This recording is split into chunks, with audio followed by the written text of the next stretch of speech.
Okay. See, when cameras come on, it all goes away. Hey guys, welcome to the Red to Black podcast hosted by Werner and Mario. And today we are discussing the cracks in our economic system. Now, some of you may be saying, well, I've heard about these cracks for 10, 15 years. And, oh, it hasn't happened yet. But you know what, guys? It's going to happen. I don't care whether it's been 10, 15, 20 years. At some point, the system solid fundamentals is going to crash. So guys, if you're not a follower of this channel, we're here to support you in avoiding financial destruction. We do a weekly update each week. I said it was at the end of the week, but who knows? It could be any time during the week. So just check in with the channel, follow us, hit the bell notification.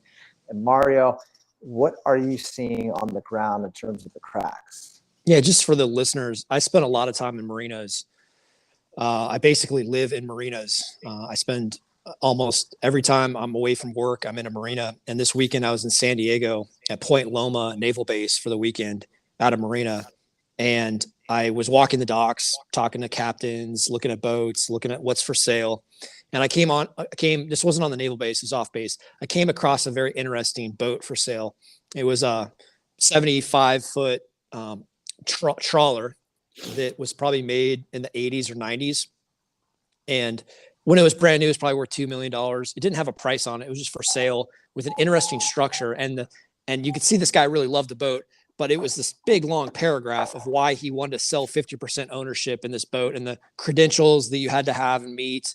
And if you like fishing, you like exploring, you like Mexico, you like San Francisco, this kind of convoluted paragraph that he was trying to sell this boat for 50% ownership for $1,000 a month. I don't know what the asking price was. It wasn't on there. I'm assuming about $500,000. Let's just easy numbers. That's over 41 years. If that $1,000 a month went directly to equity, it would take you 41 years to buy 50%. So it's an interesting deal that this guy wants to sell 50% of the boat. He says he's experiencing a reduction in his monthly income. And he wants $1,000 a month for 50% ownership in this boat. So it's just a sign things are getting a little, a guy like that should have plenty of money to run that boat around, and he's looking to sell it or sell 50% of it. So interesting indicator in the economy. Well, to dovetail on that, we have this RV that we're living out of, my family, my wife, and two kids. And we were getting worked on. One of the guys that owns the Valencia, he came out, his name's Bill. And he was telling me he's had one of the largest RV dealerships in the country. And he would work with firemen, Army, Air Force, Marines, all the military personnel, policemen. And he said back in 2008, he was living large. I mean, just living, like he had a Ferrari, I think. He also of course.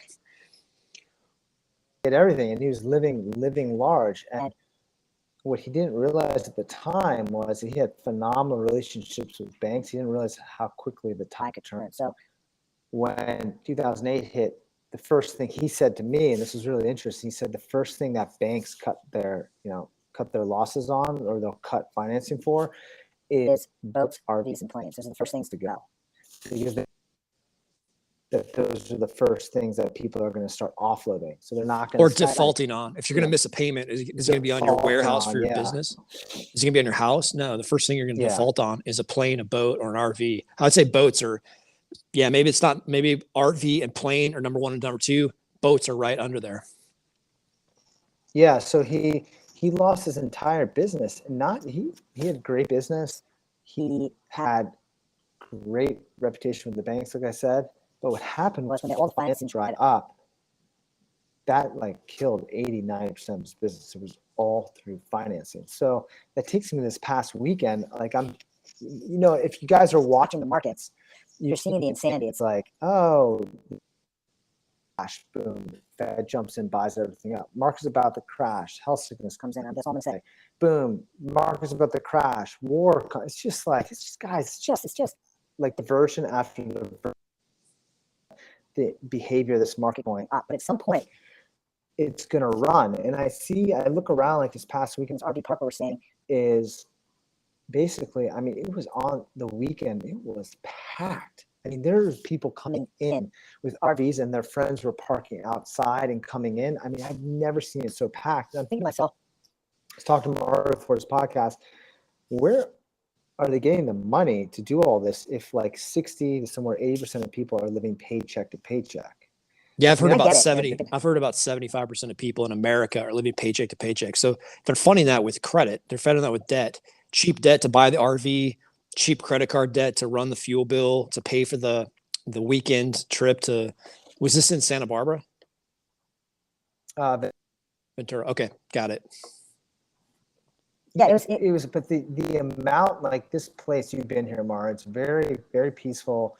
Most weekends, very peaceful. I mean, it's such a nice little, like, sort of slice of the world where it is. It's like right near the beach. It's just really nice. I won't give too much away, but I've never seen it was like culture shock. We went from little kind of hangout of Mars band to basically where so many people were burning those logs, those like starter logs. We couldn't breathe because those starter logs had a lot of chemicals in them. They were burning those, and the whole campfire was just saturated with this nasty smoke. So it's like, yeah, it's just like, wow, we're in such a bizarre world where it's like the economy. Like I literally go down to LA, and the place is literally. I was there the other day.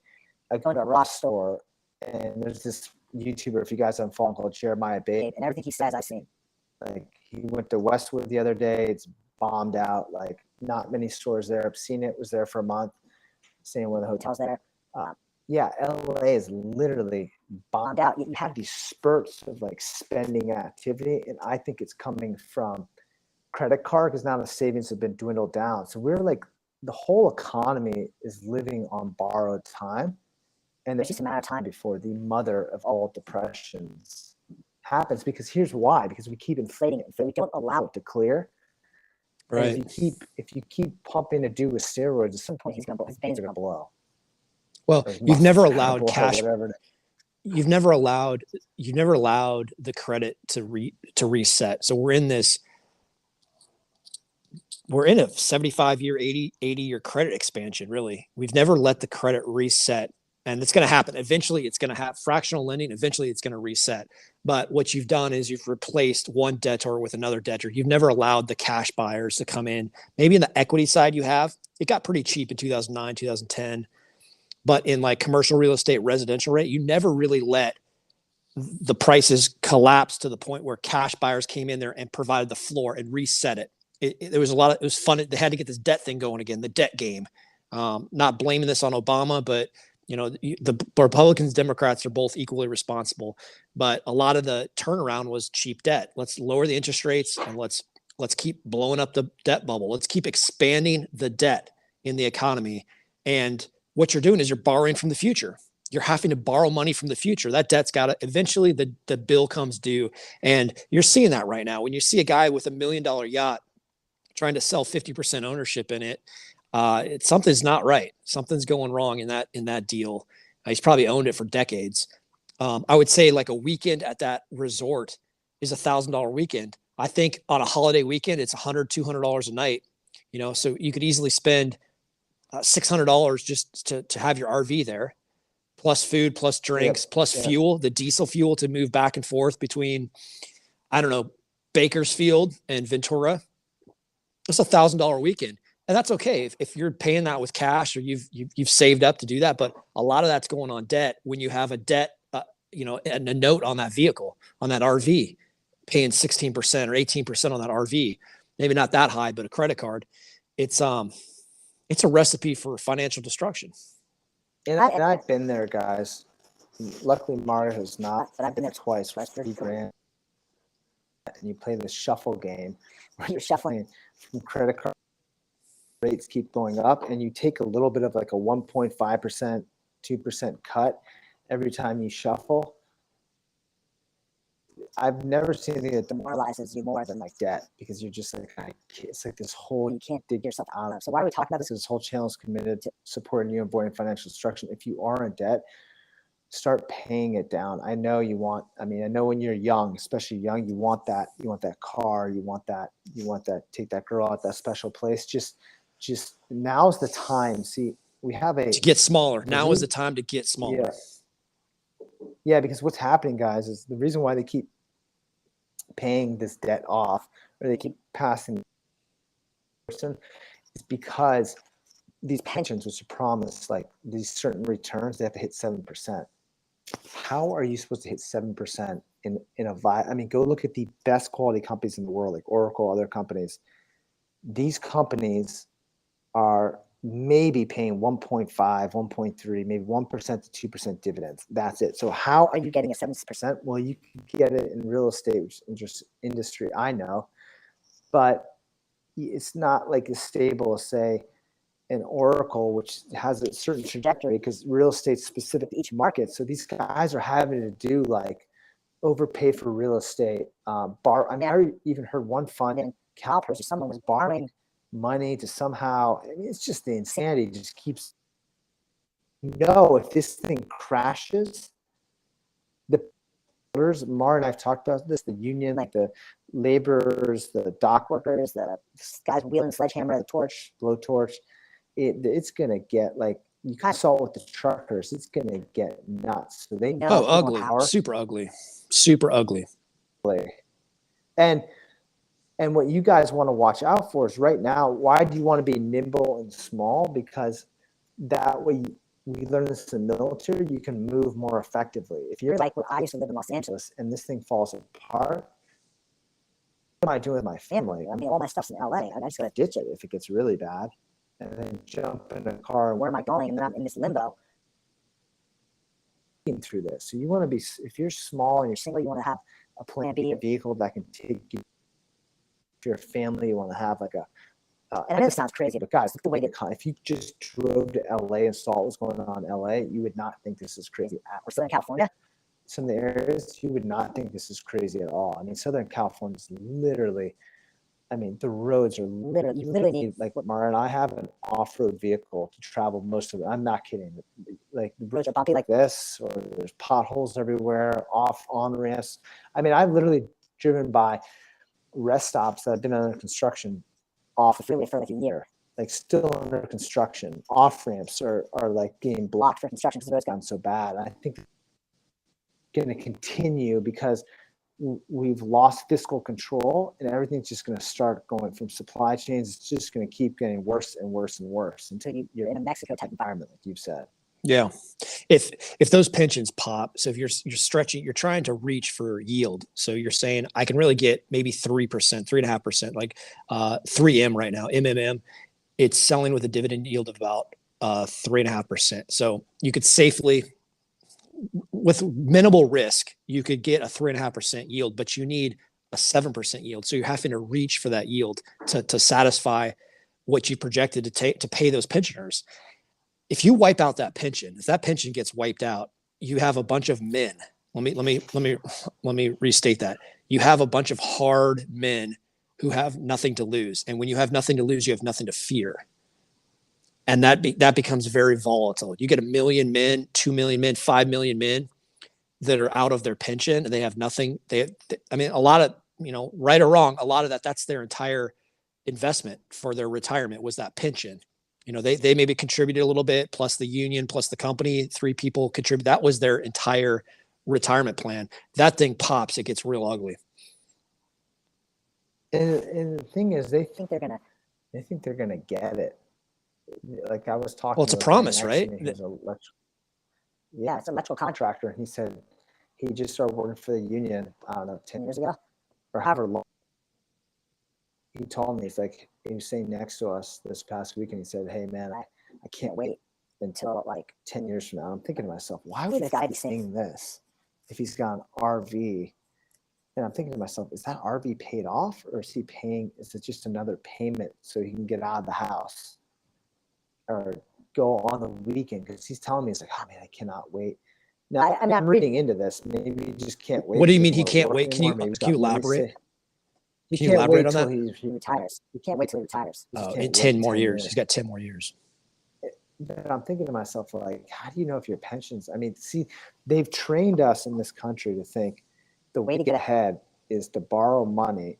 And I've gotten caught in this myself. Borrow money and then pay for that lifestyle, to pay off that borrowed money, or to like pay into a pension thinking that someone else has got it for you. And what we've forgotten, this country is not built on those values. This country is built on rugged individualism. where you have the opportunity to come in and build whatever it is you want to build, right? But they've swooped it off. They flopped on us. They say, we'll give you everything you need and you pay us in return. That's not what we were built on. We were built on you produce whatever you want to survive. And that's why it's gotten so like in the other direction. It's just crazy. Any thoughts on that? I can't fix the economy. I can't fix fractional lending. I can't fix a lot of things that I see that are wrong, but I can get smaller. I can like reinforce my foundation. I can fix my life. Like I can take responsibility for my life and I can kind of fix it or make it better. And that's all you really can focus on and stress about. It's good to be aware of other people's issues and the societal issues, but that becomes unsustainable for your mental health, is to always be taking on other people's problems. Bring it back down to a local level. You, your family, your community, your friends, your family, focusing on getting that as tight as you can to withstand some hurricanes and learn how to ride out some storms. I don't care when you were born in this country, from the history of this country, you're going to go through a world war or a deep economic recession or a depression or a currency collapse or a savings and loans crisis. At any point in this country, you're going to have to ride out some storms. And the way to do that is to get small, get as lean as possible. Don't have a bunch of clutter in your life that's going to cause more collateral damage when the hurricane blows. Get small, get trim, and be able to ride out some storms. Yeah, and I would say it's a great way to think about this if you're a single guy.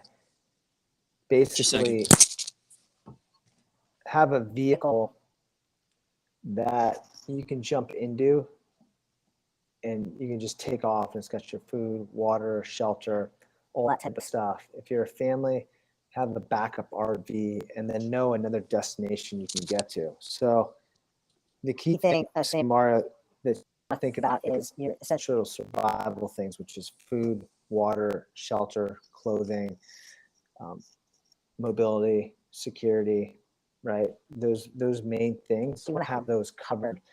And the reason why we keep saying this is it's just where we're going. If you keep continually inflating things and continue to pay things off and you don't allow them to reset, then what you have is an environment where you have a lot of individuals that are either taking money off the government or they're living on the streets. Because there's I mean, look what we've done in this country. There's all the manufacturing. I mean, there's still manufacturing here. There's I buy a lot of stuff from small little outfits that produce like the campfire industry, but making fires or carrying logs, that type of stuff. There's still, which is really cool. There's still like a really small cottage industries around like making good quality American products for rugged individuals that are into outdoor type stuff or into their vehicles. And that's amazing. But at the end of the day, most people have if you're not on digital media, which is really challenging, they have no real clear direction or way of making money. It's like they've just been given this bag full of what and said, hey, go make something out of it. So it's really a challenging time we're in right now. Yeah, my three. Yeah, go ahead. Go ahead. My three pieces of advice would be get independent.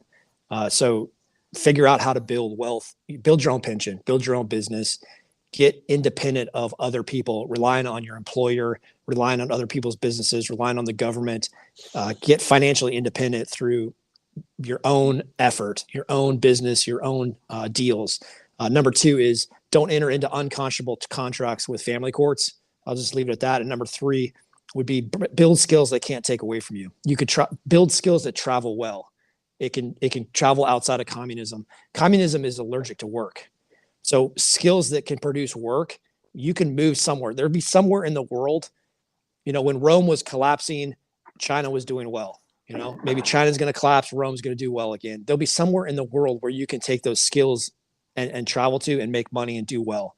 So, that's kind of my advice to my nephews is get lean, figure out how to do your own thing. Don't be dependent on others. Don't enter unconscionable contracts and build skills that travel well. Yeah, so to finish this up, what Mario was saying, Rehash was saying is focusing on the self and becoming a generator. And then through that mindset, meeting like-minded people. Because what Mario was saying is when things go down, some people will stick around and deal with it, the majority. But stuff like that Ayn Rand book, Right. Atlas Shrugged, some people they'll just like one day Mara and I will be on social media, and then one day we'll be gone because we'll be blocked, right? And and we're telling you right now, create at the core level the ability to do water, food, build a fire, a shelter, all the things our forefathers did. And then that ability will enable you, being small and mobile, enable you to move, to find other like-minded individuals. This is part of financial destruction, because in a financial environment where you have a fiat system, which is just paper, once that burns up, you're like, what you have on you and your skill sets are your most valuable thing. So in the intermediary time, you can use that system, but you also want to have that's your plan A, which is your financial system. But your plan B is your 100%, you own it, control it, whether that's your mental skill sets, your physical skill sets, or what you have on you in terms of physical goods. Any final thoughts, Mario? Nothing to add, Warner. I look forward to talking to you next week. Yeah, thank you guys for watching. We appreciate it. I know this is a bit of a somber one, but we learned this in the military. We'd rather have some and what's really going on than BSing you and then find yourself in a real tenuous situation. So that's what we're here on the Watchtower, sort of sharing with you what we're seeing and supporting you and live this lifestyle. So if you have any comments, questions, put them below. Anything else you'd like to hear? Again, we're here to support you in avoiding financial destruction. Follow the channel, like, comment, get this message to the world. And it's always a pleasure being with